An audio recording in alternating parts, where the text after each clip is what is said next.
திமுக போய் சேர்ந்துடலாமா அப்படின்னு சொல்லி திமுக கூடயும் ஒரு பேச்சு நடத்ததா சொல்றாங்க. ஆனா வைகோ வந்து விஜய் கூட தான் நெருக்கமா இருக்கிறாரு.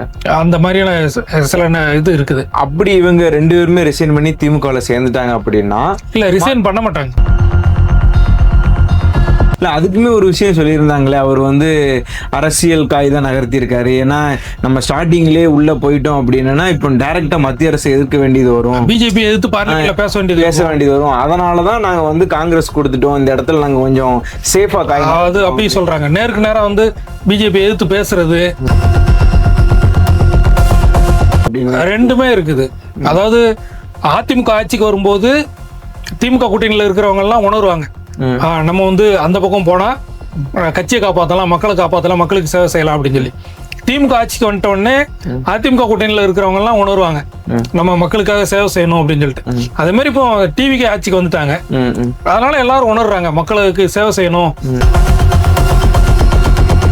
மேக்சிமம் ஜூன் 22 விஜயோட பிறந்தநாள் அன்னைக்கு நிறைய முக்கிய அறிவிப்புகள் இருக்கும் அப்படின்னு சொல்றாங்க. நிறைய கட்சியில வந்து சேரக்கூடியவங்களும் நிறைய பேர் இருப்பாங்க. சார் வணக்கம். வணக்கம், எப்படி இருக்கீங்க? நல்லா இருக்கேன் சார், சொல்லுங்க. சார், பரபரப்பான தமிழக அரசியல் சூழல்ல ஏற்கனவே தாவைக்கா கூட திமுக கூட்டணியில் இருந்த ஒரு 3 கட்சிகள் வந்து சேர்ந்துட்டாங்க. காங்கிரஸ் ஆல்ரெடி வெளியே போயிட்டாங்க. இந்த நிலையில இப்போ மதிமுக வந்து வெளியேறதா சொல்றாங்களே, அது என்ன? மதிமுக வந்து முன்னாலே போயிருப்பாங்க. அவங்க வந்து உதயசூரியன் சின்னத்துல போட்டி போட்டதுனால வந்து லேட் பண்ணாங்க. இதுல என்னன்னா, சட்டமன்றத்துல வந்து முதல் நாள் கூட்டத்துக்கு வந்து சார் நீங்க சிஎம் சார் பேச மாட்டீங்களா அப்படின்னு சொல்லி, வாயத்திறங்க சிஎம் சார் அப்படின்னு சொல்லி ஒரு கருப்பு பேஜ் அனுப்பிச்சிட்டு வந்தாங்க. யாரு? டிஎம்கே எம்எல்ஏக்கள் எல்லாம். அதுல இவங்களை மதிமுகவில் உள்ள 2 எம்எல்ஏக்களும் திமுகவில் ஜெயிச்சவங்க தான். அவங்க வந்து அந்த பேஜ் அணியில. அது மட்டும் இல்லாம வந்து அந்த வைகோ துண்டு போடுவார்ல, கருப்பு துண்டு, அந்த மதிமுக கருப்பு சிவப்பு கருப்பு, அந்த 2 துண்டு போட்டு வந்திருந்தாங்க மதிமுக எம்எல்ஏக்கள். அவங்க தனித்த அடையாளத்துல தெரியணும்ட்டு செங்கோட்டையன் பார்த்து சிக்னல் காட்டி பேசினாங்க, ஆதவர்ஜுனாவை பார்த்து பேசுறாங்க. அதாவது தாவேக அமைச்சர்களோட இந்த மதிமுக எம்எல்ஏக்கள் சட்டசபையில பொறுத்தளவுல வந்து திமுக எம்எல்ஏக்கள் தான். ஏன்னா உதயசூரியன் சின்னத்துல போட்டி போட்டதுனால அவங்க வந்து அந்த மாதிரி சிக்னல் இருந்துச்சு. வைகோவும் வந்து ஏற்கனவே சிஎம் விஜய் வந்து சந்திச்சு பேசியிருந்தாரு. நான் ஒரு 3/4 மணி நேரத்துக்கு மேல பேசினேன், நிறைய விஷயங்கள் பேசினேன் அப்படின்லாம் அவரு சொல்லியிருந்தாரு. சார், வைகோ இப்போ நீங்க வைகோ சந்திச்சு பேசினாருன்னு சொல்றீங்க இல்லையா, இந்த வைகோ எந்த நிலைப்பாட்டுல தான் சார் இருக்காரு? அவர் திடீர்னு வந்து மக்கள் கூட்டணின்னு வராரு, அப்புறம் திமுக நாங்க எல்லா சக்தியிலும் ஒன்றிணையணும், இப்போ வந்து திராவிடத்தை அழிக்க வராங்க அப்படின்னு சொல்லி ஒரு நாள் பேசுறாரு. இப்ப திடீர்னு புதுசா இதுக்கு வந்து துரை வைகோ வந்து பதில் சொல்லியிருக்காரு, தாவேகாவும் திராவிட கட்சி தான் அப்படின்னு சொல்லி அவர் சொல்லியிருக்கிறாரு. அதனால அது ஒரு பக்கம் இருக்குது. வைகோ வந்து அவரு ஒரு புத்தகம் வெளியிடுறாரு டெல்லியில. அந்த புத்தக வெளியீட்டுக்கு வந்து விஜய் வந்து அந்த நிகழ்ச்சியில இருந்தா நல்லா இருக்கும் அப்படின்னு சொல்லி சொல்றாரு. அதுல என்ன அப்படின்னா, 30 வருஷ வைகோவுடைய பார்லிமெண்ட் ஸ்பீச் தான் அதை வந்து அந்த புத்தகமா கொண்டு வராங்க. அந்த 30 வருடம் அப்படின்னா அது பாதிக்கு மேல அவர் திமுக எம்பியா தான் இருந்தார். அப்போ திமுக எம்பியா இருந்து பார்லிமெண்ட் டைகர் அப்படின்னு பேர் வாங்கின வைகோ அந்த நிகழ்ச்சிக்கு வந்து ஸ்டாலினையோ உதயநிதியோ யாராவது கூப்பிட்டுருக்கலாம். விஜயை கூப்பிடுறாரு. திமுகவில் பேசுனது மதிமுகவில் பேசுனது எல்லாம் சேர்த்து அதுல வரும். இன்னொன்னு சிபி ராதாகிருஷ்ணன் துணை குடியரசுத் தலைவர், அவரை கூப்பிட போறேன்னு சொல்லியிருக்காரு. அது ஒரு நல்ல சாய்ஸ் தான். ஏன்னா பிஜேபி கூட்டணியிலையும் வைகோ வந்து எம்பியா இருந்தார். அதனால அந்த ஒரு இதுல வந்து கூப்பிட்டுருக்கலாம், அவங்க வந்து கூப்பிட்டுருக்கலாம். இவருக்கு ராஜ்யசபா எம்பி கூட திமுக தான் கொடுத்துருந்தாங்க. அப்படி இருக்கு. இப்போ என்ன சிக்கல் அப்படின்னா, திமுக வந்து இதுல ஒரு கேம் வந்து ப்ளே பண்றாங்க. அதுதான் யோசிக்கிறேன். ஆமா, என்ன அப்படின்னா வந்து மதிமுகவுடைய 2 எம்எல்ஏக்கள் ரிசைன் பண்ண சொன்னாங்க அப்படின்னா, அந்த 2 பேரும் நீங்க திமுகவில் சேர்ந்துருங்க, மதிமுக விட்டு திமுகவில் சேர்ந்துருங்க அப்படின்னு பேச்சுவார்த்தை நடக்கிறதா சொல்றாங்க. அது வந்து கடைநல்லூர் ராஜேந்திரன், சீர்காழி செந்தில் 2 பேருமே வந்து ரிசைன் பண்ணதுக்கான அவங்க வந்து இல்ல, முன் வரல. நாங்க வந்து கஷ்டப்பட்டு ஜெயிச்சிருக்கோம், இப்போ ரிசைன் பண்ணிட்டு திரும்ப ஜெயிக்க முடியுமான்னு தெரியல. ஒரு விசில்லே நின்னாலும் நமக்கு வாய்ப்பு கிடைக்குமா அப்படிங்கிறது ஒண்ணு, ஜெயிக்க முடியுமா அப்படிங்கிறது 2. இந்த 2 பிரச்சனைகள் இருக்கும்போது ஒருவேளை வந்து வைகோ ரிசைன் பண்ண சொன்னாருன்னா திமுக போய் சேர்ந்துடலாமா அப்படின்னு சொல்லி திமுக கூடயும் ஒரு பேச்சு நடத்ததா சொல்றாங்க. ஆனா வைகோ வந்து விஜய் கூட தான் நெருக்கமா இருக்கிறாரு. அந்த மாதிரியான சில இது இருக்குது. அப்படி இவங்க 2 பேருமே ரிசைன் பண்ணி திமுகவில் சேர்ந்துட்டாங்க அப்படின்னா, இல்ல ரிசைன் பண்ண மாட்டாங்கன்னு சொல்றீங்க இல்லையா? சரி, அப்போ இதுக்கு அப்புறம் என்ன ஸ்டாண்ட் தான் எடுப்பாங்க? அப்போ மதிமுக சைட்ல இருந்து மதிமுகவுக்கு எம்எல்ஏ இல்லாம போயிருவாங்க. ஆமா, அப்படி ஒரு நிலைமை வரும். இன்னொன்னு அடுத்த வருஷம் வந்து 2027 வந்து ராஜ்யசபா எம்பி எலெக்ஷன் வருது. ராஜ்யசபா எம்பி வந்து வைகோவுக்கு எம்பி கிடைக்கிறதுக்கு வாய்ப்பு இருக்கு. ஏன்னா விஜய் தான் தாராள மனசுல வந்து காங்கிரஸுக்கே எம்பி கொடுத்தாரு.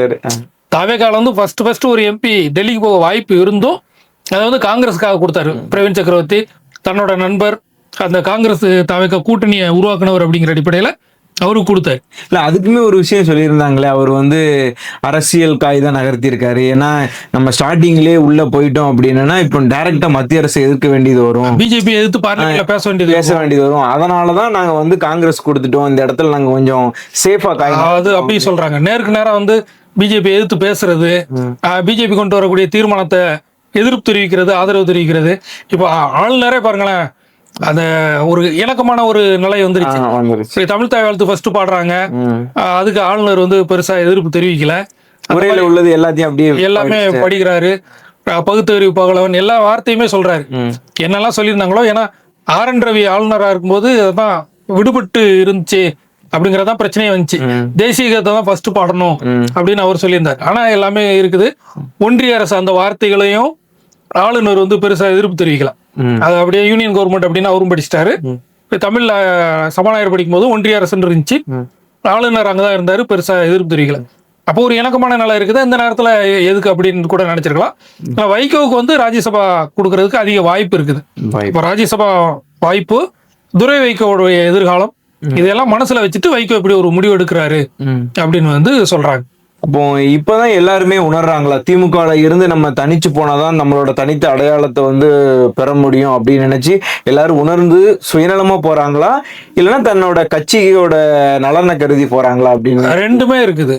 அதாவது அதிமுக ஆட்சிக்கு வரும்போது திமுக கூட்டணியில இருக்கிறவங்க எல்லாம் உணர்வாங்க, நம்ம வந்து அந்த பக்கம் போனா கட்சியை காப்பாத்தலாம், மக்களை காப்பாத்தலாம், மக்களுக்கு சேவை செய்யலாம் அப்படின்னு சொல்லி. திமுக ஆட்சிக்கு வந்துட்ட உடனே அதிமுக கூட்டணியில இருக்கிறவங்க எல்லாம் உணர்வாங்க, நம்ம மக்களுக்காக சேவை செய்யணும் அப்படின்னு சொல்லிட்டு.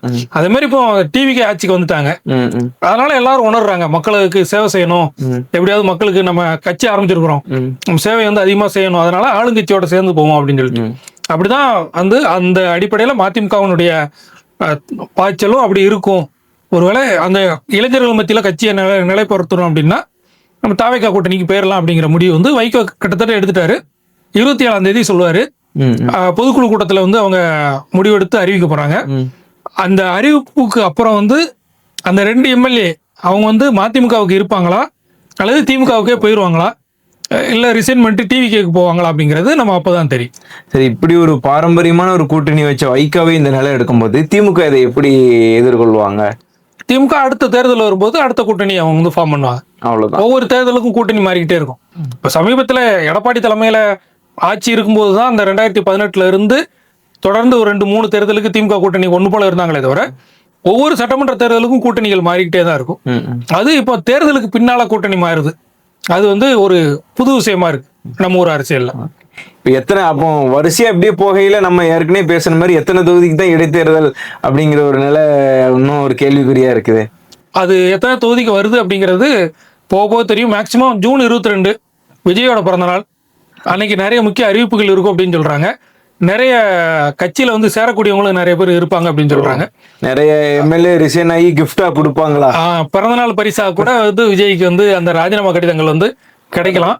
எத்தனை இடைத்தேர்தல் அப்படிங்கிறத நம்ம அப்புறம் பார்க்கலாம். சார், இப்போ திமுக கூட்டணியில இருந்து மதிமுக இன்னும் ஒரு சில தினங்கள்ல விலகிட்டாங்க அப்படின்னா அர்த்தம் வச்சுக்கலாம். விலகிட்டாங்கன்னே வச்சுக்கிடுவோம். பொறுத்திருந்து அடுத்த கட்ட அரசியல் நகர்வு எப்படி இருக்கும் அப்படிங்கிறத நம்ம தொடர்ந்து பார்க்கலாம். நன்றி, வணக்கம். நன்றி.